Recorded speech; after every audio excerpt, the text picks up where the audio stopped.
Hello there, friends. Welcome to BARF. This is Backlog, Accomplishment, Respawn and Friends. This is me, Adam, joined by my buddy Chad over here. Hi, I'm Chad. Wave at the folks. I have to wave audibly too because like. most people listen to this. I was about to say, please say something while you're waving because that's not going to play in our radio program. Today, our BARF game, you may ask. Well, you voted for it on patreon.com/respawn-aimfire, and you allowed us or forced us to play Prince of Persia 2008. That's what we'll determine today. We're going to talk about it and we're going to figure it all out. So I've got some information about the game here today with me. Prince of Persia is an action-adventure platforming video game developed by Ubisoft Montreal and published by Ubisoft. Game was released December 2nd, 2008 for PS3 and Xbox 360. The game had sold 2.2 million copies in its first month of release, and it seemed mostly positive reviews, scoring 81, 85, and 82 on Metacritic, depending on platform of choice. So that's the base information for Prince of Persia. We'll get into story and stuff like that, but just at the top, how do you feel about playing Prince of Persia 2008 in the year 2021? I think it is a really, really fantastic 2008 game that doesn't hold up in 2021 from a mechanics perspective. I think in 2008, this was the bee's knees, as you can tell by Metacritic. Like, people generally liked this game. They praised it a lot. And I remember liking this game so much that I was like, oh, I can't wait for the DLC. Oh, I got the DLC. Oh, I'm going to get that platinum trophy. I got everything in this game. And I remember that. And then going back and playing it, I was like, I feel like as an industry, we've matured past these mechanics 13 years later. So it was at one time a good game, but I think it's not one that you can easily go back to and play and enjoy the way that we did all those years ago. It's also not easy to go back to and play, as we found out. Jesus Christ, no! That was a game in itself, trying to figure out how to play this thing. Yeah, for me. Again, I remember being excited for this game. I think I played 10 minutes of it back in the day, and stopped for whatever reason. I really like the ideas of this game. I think what they're going for is super interesting. I like the cast of characters. The idea of this feels like, again, perfect example, Assassin's Creed 1, where it's like, everything here is a cool idea. I like this, but then everyone uses this example. Assassin's Creed 2 was like, oh, now this is what the series is. Right. They finally figured it out. They took the idea and they made it really good. I feel similar about this, where I'm like I said, I like the characters. The idea of changing up the formula. I like the combat is interesting. I just playing it now. I did not enjoy it there's a very specific thing that made me be like, oh, I'm not going to enjoy this game. But at the time, I understand when they did it, because there was I believe it was the Sands of Time trilogy had come out before, so they'd already gone through and they had told their story and that kind of gameplay. Like, we're gonna do something brand new, we're gonna reboot it all. And again, I like the idea they did, but maybe at the time it felt better, like you were saying. In 2008, maybe everyone was hyped on it, but just trying to play it now, it's like I see things that are not a thing anymore, and these make me not enjoy the game as it is. So, you know what's interesting to when we're talking about like platforms and going back and playing it and things like that, one of the things I came across today is that they chose, like, they didn't release the DLC, the epilogue to this thing on PC. Like, Ubisoft we release it on consoles, and then you can't play it on PC. So you don't, like, there's the ending of the game that we'll talk about in a second, and then there's like what happens after the ending of the game that's like the actual ending of the game that you just could not experience if you played it on PC, which is weird. That is the thing to say. This game ends, and then they were like, oh, that's not actually how the game ends, because the ending is not great. Yeah. But they had DLC, which kind of made it more understandable. I mean, we'll talk about it in a second, but yeah, the DLC, choosing DLC where you have to know it for the ending of the game, I'm sure people are upset about. But then it also sets up like what the next trilogy would be. Like, once I didn't play the DLC, but I looked at videos and had people explain it, everything. Yeah. I'm like, oh, this is where they were setting up the trilogy. The base game does not do that. The base game seems like a one-off, and it's just done. So,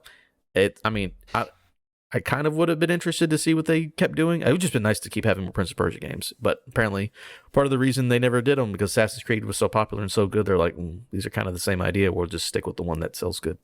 Yeah, that's actually kind of a good transition into like the mechanics and the gameplay of this one, which was all built on the Assassin's Creed engine. Because they wanted like the whole idea of this game is you're the prince. You've destroyed, or there's this princess. First of all, you lost your donkey. That's what this game is really about: is a lost donkey named Farah that never gets found, and we assume it's just dead with a shit ton of treasure on it. That's the tragedy of this game. But you stumble across this princess Elika, and she's got some powers. There's this dark force Ahriman who's coming out, and her dad is like this person who caused all of that. And so you have to go and cleanse 4 areas in order to help seal Ahriman back in this cathedral type thing. And so the gameplay of it, I was surprised way back in 2008 that this was as kind of open and you could choose your route as it was. Because you really, from the very beginning, they're like, all right, these 4 areas got to be cleansed. Which one you want to go to? And you go to them and you're like, okay, cool. And then like you can choose which powers you unlock at any given time. Therefore, you get to choose how you expand through these things. So that was actually really surprising to me. And then when I learned today that it was built off the Assassin's Creed engine because of that, I was like, oh, okay, that actually makes a lot of sense. And this actually came out the year right after the first Assassin's Creed, which, yeah, I guess they were just throwing both of these at the wall and Assassin's Creed stuck. But. Yeah, I do like how it's open and like pick your, like you were saying, you pick your own thing and you want to do. That's kind of a good in it. Well, we'll get to why there's a bad reason. I think that idea works very well, but then they throw in the BS that I hate, which is that you have to collect motes of light in this video game. Yep. And so before we started, I'm like, how long to beat.com? Prince of Persia, it's about 10 and a half hours, maybe 11. Okay, sounds cool. So you go through those, you clear out those first 4 areas. You meet our 4 main enemies, like our bosses in the game, which is the hunter, the alchemist, the concubine, and the warrior. They all have different ways you defeat them. And then, so you clear out those first 4 areas, and then it's like, oh, there's little motes of light everywhere. Collect those. I was like, okay, whatever, that's fine. As I'm moving from place to place, I'll collect them. You gotta get 60 to unlock your first power and like move deeper into the world. My problem with this game is that like I barely got 60 going through all 4 of those because I don't want to go out of my way. Because some of them, they're not even like a lot of them are like just run up this wall that doesn't take you anywhere else. Just run up this wall and then you'll get one. And it's just like, okay, I guess I have to do that. Once you'll have to tell me how many the total is. You get your first power at 60, then immediately it's like get 170. And I was like, and you start back at 0. And I said, fuck that. I'm not going to finish this game. So that's a slightly incorrect. You don't start back at 0. Yeah, it's a cumulative total, so it's 60. Oh, it's just continuing up to 170. So You're 60, right. It was 140. It felt like I was starting at 0. It 100% did. It felt like it. But you're right in that like you barely get that number, and it's going subsequently to like the 140 and the 370 or whatever it was, or 170 and 340, and then 570. I didn't actually end up finishing the game because of that. It's that mechanic that drove me away from it. And it's because that's the only thing. They're not fun to collect. Like there's nothing challenging about it. You literally just have to play the level again in every like direction. It's like you already played this level once to beat the boss. Now go back and just do everything again and collect motes of light in a not challenging or fun or interesting way. And that already was not alluring. But then the fact that it is that you barely get enough. Because you're right. Of the 60 that you needed, and then there's maybe, I think there was like 45 per area, but not all of them are unlocked or available yet because you don't have the powers yet. So you could really only get maybe 65 or 70 of those total. That's if you tracked down every single one you could see. So you couldn't just like casually collect these things. It was literally, you would spend 30 minutes beating an area and then like 45 minutes collecting just the motes of lights out of all that shit. And it just became a chore.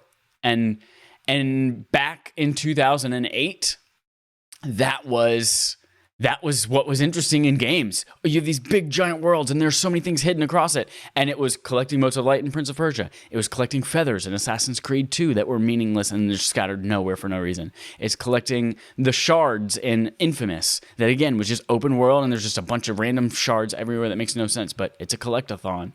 And Jiggies in Banjo-Kazooie. Exactly, Jiggies in Banjo-Kazooie. It's like all this shit. Although, counterpoint, the Jiggies were actually kind of hard to find. And the music notes occasionally in Banjo-Kazooie were like, there were puzzles to finding those. And that was not present in this. So yeah, that was the meta in games and open world games at the time. And I enjoyed the shit out of doing that all the time. But now in 2021, I realize that you can give purpose to these collectibles and they can mean something and they can be fun and challenging and difficult. And we've come such a far way in game design that I don't want to go back to that anymore. So...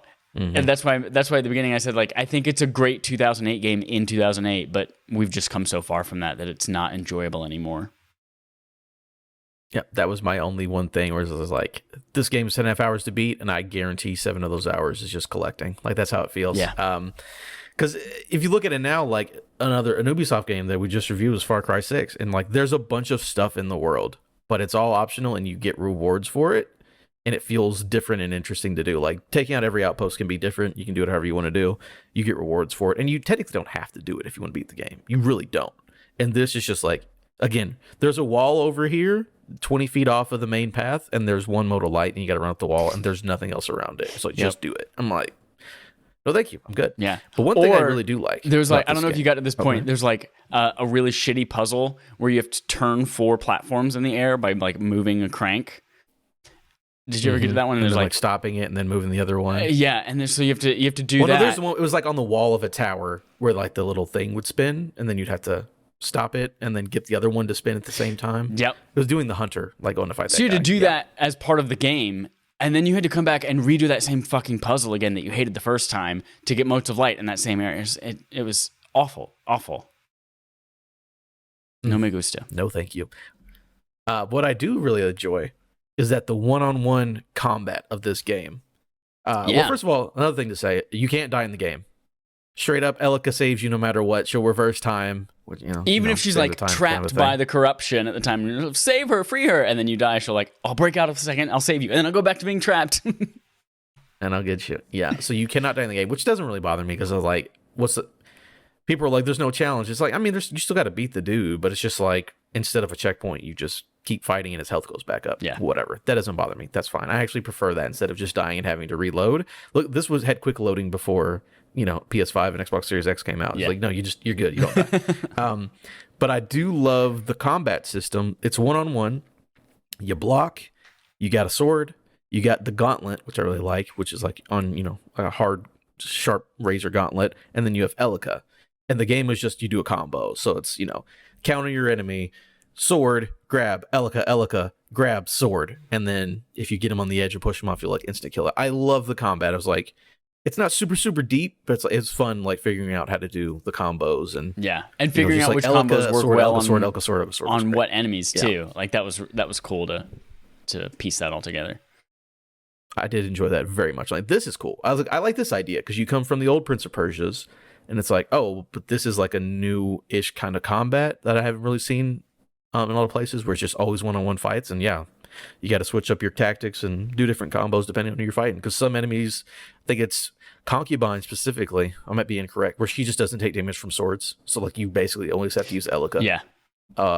And maybe grab her to throw her up in the air with your gauntlet, but then have Elika go at her and then try to push her off the edge. Or one enemy literally can't take damage, you have to push him off the edge. Yep. So I think that stuff was cool. I like the combat. And that was a big departure actually, because the previous trilogy was all basically just hordes of enemies like God of War was, and it was just like slashing your way through a bunch of people and none of them mattered. And one of the things I read was that this one, they took that same idea, that same kind of combat mechanic from Assassin's Creed actually the year before, like the timing based stuff. And then they wanted it to all be one-on-one in this game because they wanted each enemy to like actually feel like big and difficult and scary. So like, it's not like you can just slash through a bunch of people and not even care. Like you actually have to, every single enemy is an important, tough challenge, which was kind of a cool concept. Yep, I like that. Another thing I really enjoyed was the characters. There are about 6 of them in the game, but I mean, Nolan North. We played that game on last week's Respawn Aim Fire, but Nolan North is the prince. It feels very Drake-ish, of course, but this actually might have been before 2008. Was this before Uncharted, or was this right after Uncharted 1? This might have been right. I know it's after very Uncharted early 1. on in Drake's career, so it's Nolan North doing the.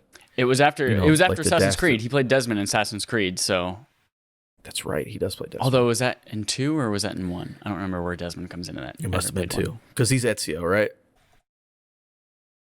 I don't Yeah. think he's Altair. You're right. Or no, he's what's his name? He's the human guy you play. Whatever. The guy in the real world. Yeah. Uncharted either was way, I like the 2007. Yeah, performance. so it was the year before this. It was right before that. Okay, so I like it a lot, though. It's not exactly Drake, but it's definitely like Pulp. We're going on a treasure hunting adventure kind of thing, and I think he works really well for it. Elika's really cool. I like her a lot. The enemies all have their cool person. The main bosses all have an interesting personality, especially like the concubine. Yeah, So I like think that the each of them, characters- like, they had a backstory. If you were willing to sit there and press L2 and listen to Elika and just, like, stand still for a long time and listen, then they actually had interesting stories about how they got to where they were and how they got corrupted and all that kind of stuff, too, which was really cool. Yeah, they all made deals with the devil, basically. Yeah. He's like, I'll give you a thing, but you're going to be mine forever. I wasn't as into that's the really Prince, though. Like, Nolan North, I usually think is great, but I think the Prince himself was just super shallow as a character, like two-dimensional. There was nothing to him. Like, you literally don't even learn his name. And he's... Wait, he doesn't have a name. Yeah, straight it up. just deflects everything, and he's just like, "Hey, I'm gonna say some like suave, cool things. This is what a cool guy would say." Whereas Elika, she was like actually a person, and so and had like motivations, and her father was a person, and like I'm gonna, make sure that I destroy the world so that I can save you, and all that kind of shit. And so I don't know. I feel like the Prince was the worst character, even though he's the titular character and the one you play as and you see on the screen at all times. He has no depth. I just like his smarkiness or snarkiness. Yeah. Not smarky. That's not a thing. Snarkiness. Smarky. I do Smart like that. snark. When they're talking, and it's like, is there sexual tension here? And she's like, get your head out of the gutter. I like their back and forth. Yeah. But yeah, he's not. He doesn't even have a name, so that tells you how much character he has. Right. Let's see. Is there anything we got? Gameplay. Da da da da. Is there anything in the game before we get to the ending and then the epilogue? I'm trying to think. Not much. I mean, the game itself is those basic mechanics. Track down these 4 people, track down 4,000 trillion motes of light, unlock some power. Yeah, I did like the powers were cool to look forward to, like the red, yellow, green, and blue plates and things like that. That was the thing that like for the 2.5 bosses that I got, or 2.5 worlds that I got through. That was, I can't wait to see what red does. I unlocked the red plate. Now I'm just freaking flying through the air. What does green do? I'm like running on the side of the building like Sonic in a Sonic Adventure game or something like that. And, so being able to experience those was like a really cool thing, and wanting to unlock the next one kept me going. But aside from that, there's not a lot to the game. It is, honestly though, for a game that's from 2008, on the PlayStation 3, I was playing it, like actually on the PlayStation console on my TV. It looks still really great. Like because of I think it's the cell shaded art style that they went with instead of. It always helps. Yeah, always helps, and it looks a lot better than a lot of games that are coming out now, actually, or like a really high end Switch game or a high end mobile game or something like that. Like it has that art style that. It feels a little bit more timeless. So yeah, it still looked really great, and that was no obstacle for me at all in enjoying it. Especially when you cleanse an area or fertile grounds or whatever they call it. Yeah. And like, because most of the world is like gray and brown or whatever, ruins, but then like all this grass grows up and the plants grow up and then the 1800 motes of light appear, but everything changes color and changes kind of personality in the landscape. So I like that as well. All right.